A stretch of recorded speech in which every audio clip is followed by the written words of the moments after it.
Welcome back. आप देख रहे हैं वीकेंड विद फायजा बुखारी। हमारे आज के मेहमान हैं डॉक्टर मजहर इकबाल साहब, और ब्रेक पे जाने से पहले हम उनसे गर्मा गर्म सियासी गुफ्तगू कर रहे थे। सर, आपने कहा कि मुल्क को डिफ़ॉल्ट होने से बचाया, लेकिन सर इस वक्त जो करंट सिचुएशन है, जिस तरह के हम लोग, अगर मैं अपने आप को निकाल दूं, लेकिन हम रोज़ टीवी पे यही खबरें सुन रहे होते हैं कि जी अल्लाह माफ़ी मुल्क दिवालिया होने को है। This is all due to Imran Khan साहब, क्योंकि वो जो है किसी आइनी इकदाम को मानने को तैयार नहीं है, किसी कानूनी इकदाम को मानने को तैयार नहीं है। मुल्क में उन्होंने अनरेस्ट क्रिएट किया हुआ है। आप देखें रोज़ जलसे, धरने, इलेक्शंस। पंजाब में देख लें 3 महीने हो गए। हक है जलसे करना, लेकिन देखिए ना, जलसे करना और फिर उसको मुल्क को अनस्टेबल करना। जैसे 3 महीने हो गए हैं, यहाँ पर क्या हुआ कि हमारे उनके पार्टी के लोगों ने हमें टिकट वोट दिया, ठीक है, पहले तो उन्होंने इलेक्शन ही नहीं होने दे रहे थे। हाँ, वो तो उनका हक नहीं, नहीं, वो तो गलत हुआ। रेज़ साहब का ये हक तो नहीं था कि वो एज ए स्पीकर जो है वो हमें जो है बजट भी ना पेश करने दें। बल्कि पहले देखें डिप्टी स्पीकर को उन्होंने पहले तो वज़ीर आला का इलेक्शन ही नहीं होने दे रहे थे। हाँ जी, एज ए स्पीकर वो 10 दिन की बड़ा डेट देते थे, पड़ा रहा। फिर 15 दिन की। उसमें जो बुक में लिखा हुआ है कि विद इन 48 आवर्स आपने कराना है, 72 आवर्स के बाद ये कराना है, उन्होंने कोई चीज मानी और इमरान खान साहब उन्हें शाबाश दे रहे थे। तो ये उनका क्या कानूनी हक था? नहीं, जो गैर कानूनी, ये पंजाब के सारे गैर कानूनी काम जो अभी तक हो रहे हैं, फिर इन्होंने कोर्ट ने वो हलफ उठवाया, फिर कोर्ट ने वज़ीर आला का फिर हलफ उठाने को कोई तैयार नहीं था।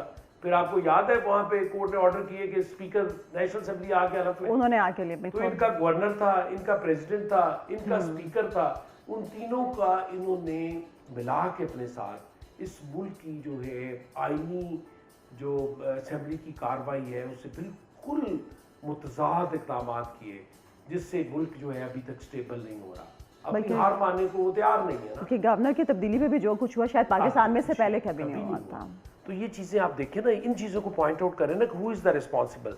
अगर आप एक स्मूथ ट्रांजिशन ही नहीं होने दे रहे किसी चीज़ की, तो फिर ये कैसे चलेगा? अगर हमने ही नहीं आइन को फॉलो करना, हमने इस असेंबली के कायदे ज़वाबित को नहीं मानना, तो फिर कैसे होगा ये सारा? सर लेकिन ठीक है, तो ये सारी अभी ये जो पॉलिटिकल टर्मोइल है ना, पॉलिटिकल इंस्टेबिलिटी, जब हम हुकूमत में थे मियां नवाज शरीफ साहब, उस वक्त याद है इन्होंने धरने दिए थे, इन्होंने सुप्रीम कोर्ट के सामने डी चौक में, फिर इन्होंने पार्लियामेंट में हमला किया, पीटीवी पे हमला किया, प्राइम मिनिस्टर हाउस पे हमला किया, चाइनीज प्रेसिडेंट का टूर कैंसिल हो गया, आपको याद है ना सब चीजें। तो फिर ये तो आईनी हक नहीं है उनका। नहीं, जो सर गैर कानूनी गैर आईनी इकदाम है उनको तो हम लोग कंडेम कर रहे हैं। सारे गैर कानूनी काम कर रहे हैं इस मुल्क के।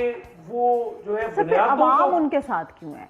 अवाम ने आप लोगों को, सब लोगों को इनकार कर दिया। उनका जो एंटी अमेरिका, एंटी एस्टैब्लिशमेंट बयानिया था, वो सारा सब कुछ सर चढ़ के बोला हमें इलेक्शन में नजर आया। वो देखें बिल्कुल ये जो है एंटी अमेरिकन और इस्लाम का जो नारा है, ये हमेशा पार्टीज यूज़ करती रही हैं इस मुल्क में। आप PNA की तहरीक देख लें, आप कोई भी तहरीक देख लें, जब आप मजहब का सहारा लेंगे तो खान साहब ने जो है he is a exploiter and he is using his all cards. उसमें अमेरिका का अगर आप हकीकतन देखें तो अमेरिका के खिलाफ इन्होंने कभी कोई लफ्ज़ नहीं बोला। एक प्रेस कॉन्फ्रेंस में कहा कि एब्सोल्युटली नॉट, उसको नारा बना के उन्होंने, इट्स ऑल प्रोपेगेंडा, इट्स इस्लाम का जो है वो भी सारा प्रोपेगेंडा। सब इसको ये भी कह सकते हैं इन अदर वेज के मतलब उनकी मार्केटिंग स्किल्स बहुत अच्छी हैं, बहुत अच्छे से अपने आप को मार्केट करते हैं। एब्सोल्युटली है ना, उनकी मार्केटिंग बहुत अच्छी है, उनकी जो है प्रोपेगेंडा के माहिर हैं। 100 स्पोक्स पर्सन रखे हुए हैं उन्होंने।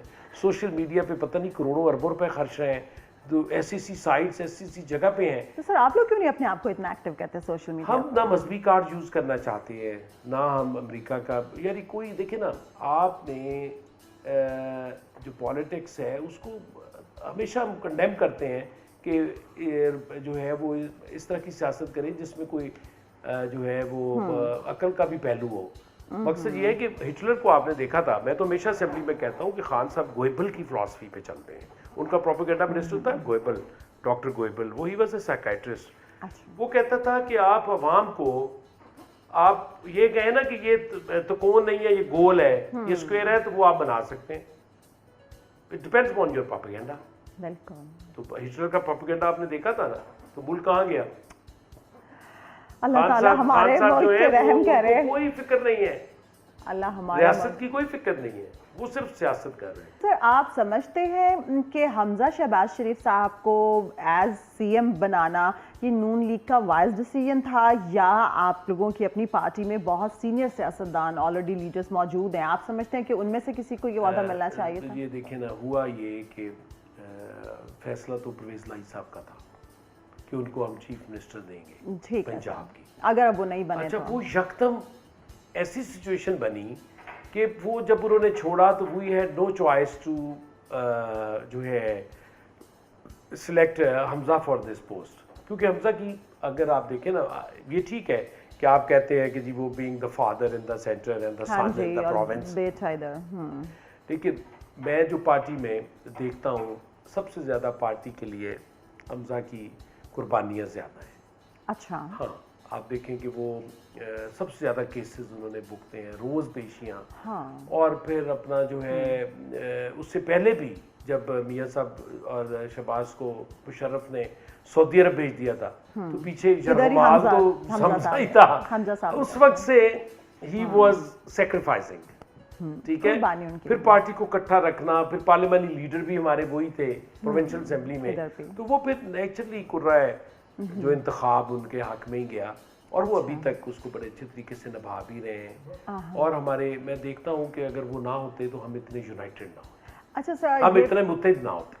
ठीक है सर, आपके जो हल्के को लेके आपके डेवलपमेंट प्लान्स क्या हैं? क्योंकि जैसा मैंने पहले भी कहा, आपके ख़ानदान का एक ख़ास मकाम है नून लीग में, तो क्या फलाह का, आवाम की फलाह बहबूद का एजेंडा क्या है? देखिए, बहुत एजेंडा है, बदकिस्मती से वो हम पूरा ही नहीं कर सके। पीटीआई की हुकूमत आ गई पंजाब में, और पंजाब में इन्होंने एक आने का फंड नहीं दिया अपोजिशन को। यानी आप अंदाजा लगाएं, मुझे ना दें, लेकिन जो मेरे लोग हैं, जो मेरा हल्का है, उसके तो उनके हकूक दें।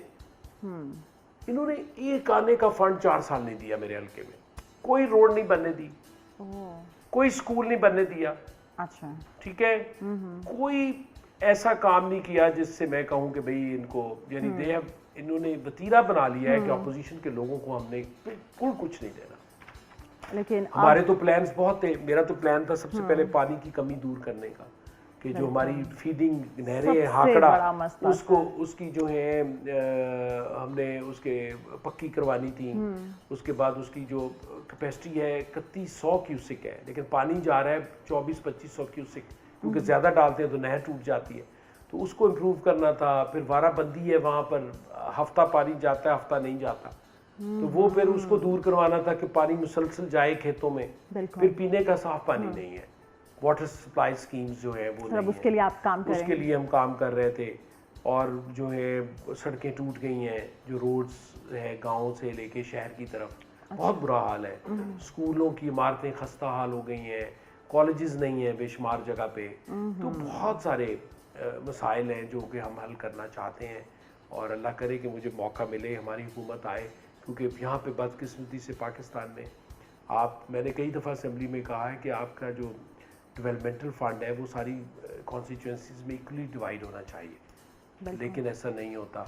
हमारे बुज़दार साहब सारा जो भी पंजाब का फंड बस उधर ही ले गए, तौसा शरीफ और अपने उधर उन्होंने अपने हल्के में लगा दिया। This is very unfortunate, very unfortunate. अच्छा सर, अगले इलेक्शंस को लेके आप लोगों की क्या हिकमत अमली होगी?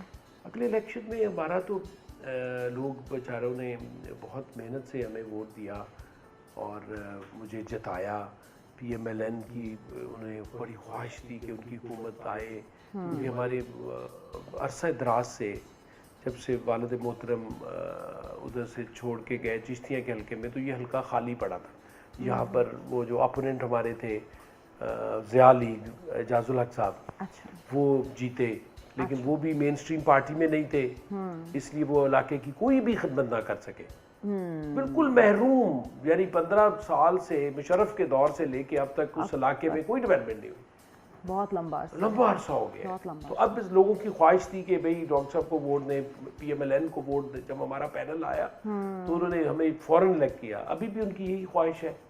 अल्लाह खैर करे कि इस साल जो इलेक्शन हो या अगले साल हो, जब भी हो हम तो रेडी हैं, we are always ready for the election. चलें सर। अच्छा सर, ये बताएं कि कहा जाता है कि एक कामयाब मर्द के पीछे एक औरत का हाथ होता है और एक नाकाम मर्द के पीछे काफ़ी सारी औरतों का हाथ होता है। आप चूंकि कामयाब हैं तो इसका सारा क्रेडिट हमारी भाभी को जाता है या आपके सियासी विरसे को देंगे आप? नहीं नहीं, बहुत क्रेडिट होता है हमेशा वाइफ का, और जो है वो कहते हैं ना, इट्स बेटर हाफ, हाँ आप उसे कहते हैं, बिल्कुल। ठीक है। और वाइफ, मेरा ख्याल है कि घर का फ्रंट, बच्चों की तरबियत, आपको जो है पीछे से सपोर्ट करना, बिल्कुल आपके जो ख्वाहिश का भी एहतराम करना कि आप पॉलिटिक्स में आ रहे हैं। अगर उनका तावन ना हो तो I could not come into politics.